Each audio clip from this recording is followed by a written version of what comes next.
पदम पुराण का प्रमाण है कि एक तुंगभद्रा नदी के तट पर सुंदर नगर बसा हुआ था, जिसमें आत्मदेव नाम का ब्राह्मण था और धुंधली नाम की उसकी स्त्री थी। ब्राह्मण बड़ा वेदाध्ययन करता था, सत्य धर्म पर रहता था, लेकिन जो उसकी स्त्री थी वो बड़ी उल्टा थी। काम में तो बड़ी चतुर और तेज थी, काम को अकेले ही कर लेती थी, घर का को लेकर वो उल्टा थी। ब्राह्मण के कोई संतान की उत्पत्ति नहीं हुई, इसी कारण बड़ा दुखी रहता था कि मेरे पितरगण भी दुखी हैं, उनको तृप्त कौन करेगा, मेरे बुजुर्ग दुखी हैं, बिगर संतान बहुत से पार उतरना बड़ा मुश्किल है। इस चिंता में लगने के उपरांत ब्राह्मण ने बड़े बड़े यज्ञ जप हवन दान पुण्य करना शुरू कर देता है। विद्वानों का मत और पद्म पुराण का प्रमाण कहता है कि अपनी संपत्ति में से आधा धन दान पुण्य में खर्च कर देता है, लेकिन फिर भी कोई संतान की प्राप्ति नहीं होती है। विचार करने लगा कि अब ये काया बेकार है, जीना भी व्यर्थ है, बिगर पुत्र कोई सदगति मुक्ति नहीं होती है, पितृगणों की तृप्ति नहीं होती है, तो फिर इस शरीर को रखना भी इस विश्व के अंदर बेकार है। मरने का निश्चंत करके आत्मदेव ब्राह्मण नगरी को छोड़कर एक भयानक वन के अंदर चला जाता है और वहां जाकर अथाह होकर एक पेड़ के नीचे बैठ जाता है। भगवान का लेखा जोखा होता है जिसको कोई मेट नहीं सकता। कुदरत भगवान की माया चलता फिरता हुआ एक सन्यासी आ जाता है और वो जब हाथ मुंह धो के वो भी विश्राम के लिए रुकता है तो ब्राह्मण उसके पास में चला जाता है और रोने लग जाता है, रुधन मचाता है, नैनों से नीर पड़ता है। सन्यासी पूछता है इसकी आप कौन है? ये महाराज मैं ब्राह्मण हूँ, आत्मदेव मेरा नाम है, मेरे कोई संतान की प्राप्ति नहीं और बिगर संतान इस संसार में जीना बेकार समझता हूँ, इसलिए मैं मरने के लिए आया हूँ, या कोई ऐसी विधि बताओ जिससे मेरे संतान की प्राप्ति। कहते हैं कि वो सन्यासी बार बार ब्राह्मण को समझाता है और नहीं समझता है। जब उसके मस्तक में लिखी हुई उस परमात्मा की रेखा को बांधता है और कहता है कि हे ब्राह्मण देवता, तुम राजी हो या नाराज हो, 7 जन्मों तक आपके कोई पुत्र की प्राप्ति नहीं होगी। तो एक करुणा रुखन करता है और एक ब्राह्मण कहने लग जाता है, तो क्या कह रहा था? अरे पप्पू आ जाओ, एक दो जनों आ जाओ, बोला जाओ।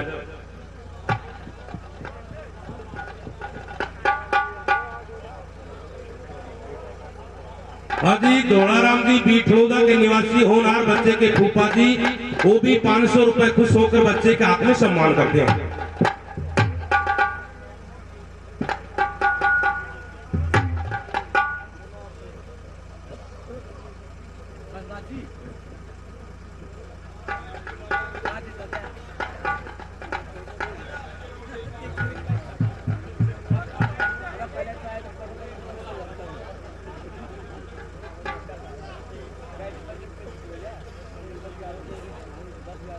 ओ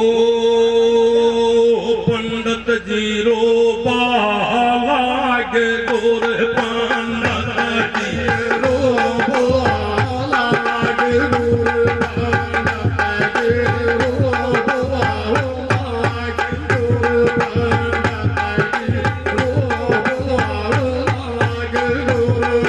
रो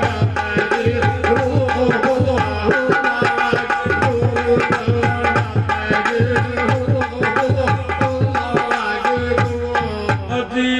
सुनी सन्यासी की जब सद तो आयो सातो और 7 जन्म तक पुत्र ना लगो बुरी को बातो। अरे शब्द सुनाऊं था तो वाज लगानी को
बालक की लिखी लकीर अर रो बाला को आत्मदेव जब नामा पढ़तो नीर और पौड़े करे जे तीर पण खूब करी को सीसवा बीज बिगन का बोबा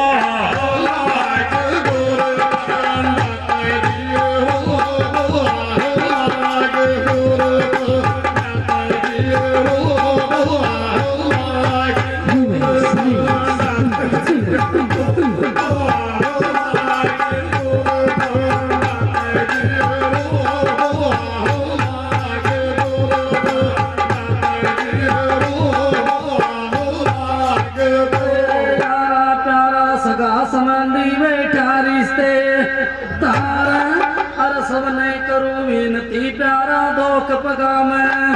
खारा अरे फूफा जी गावा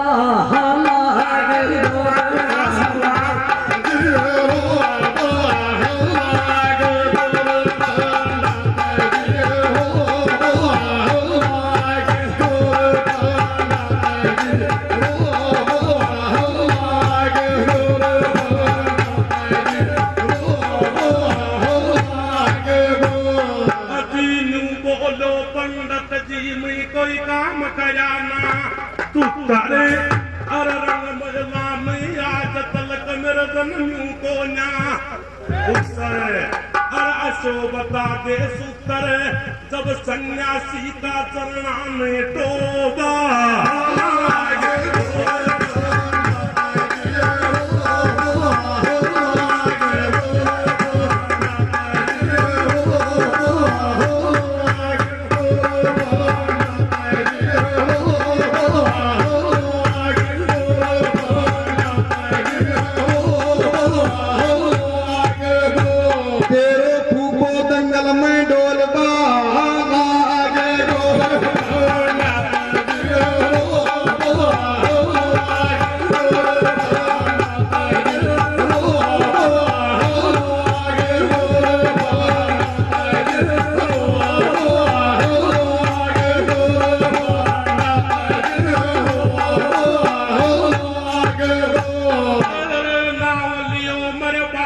सन्यासी को भी थर थर दूजो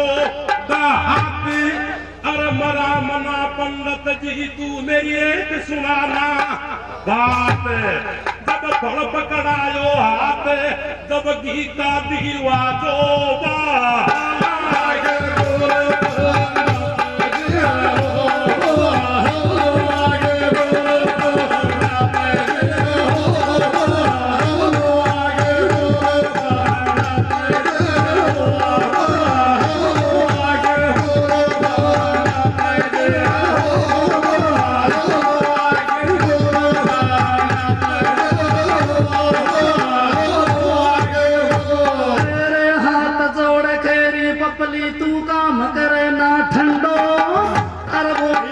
विद्वान याचे मोटो तो मस टंडो अरे दुनिया में कोई शोभा गावा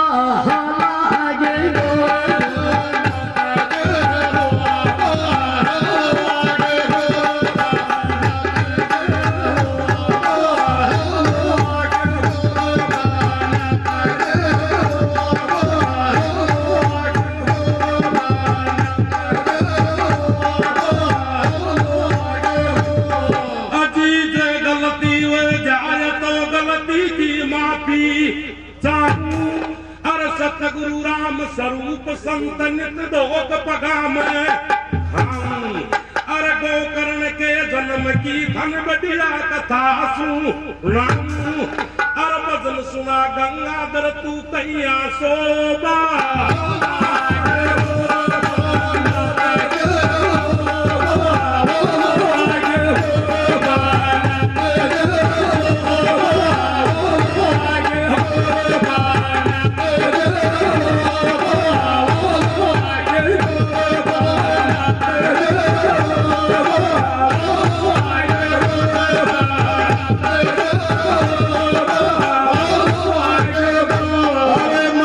बड़ी सभा में अब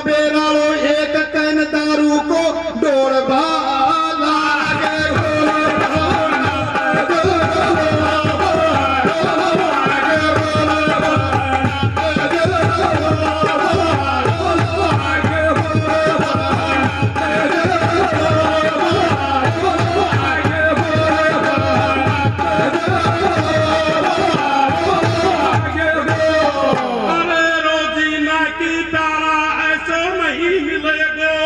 मोको हर सास तरीके गया आज तू मत चूकाना तो खो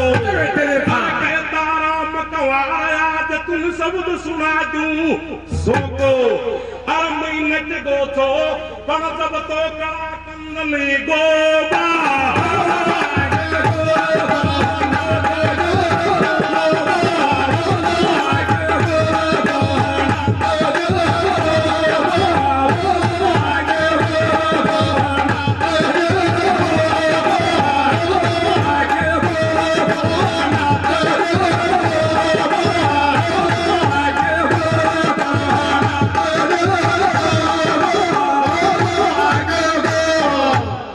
श्री देव नारायण भगवान डूबायो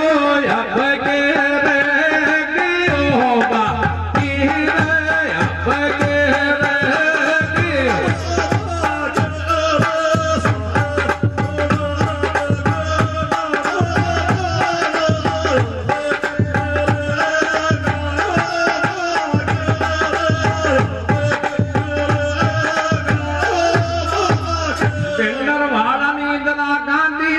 बताया करती थी स्वर्ण मंदिर जाती अर्दम सिर चरणों में धरती थी कवच पैर के बाल निकलती वो मृत्यु से डरती थी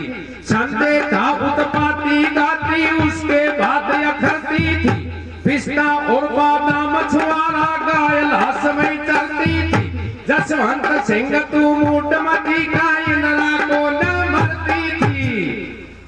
हर करण बेदी भाई बना कर देख बांध दी राह के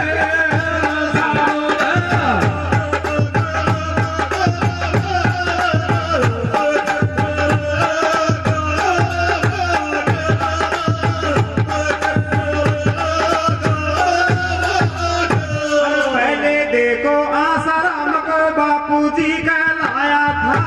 अरे 60 वर्ष की ऊपर उम्र में ऐसा जुल्म कमाया था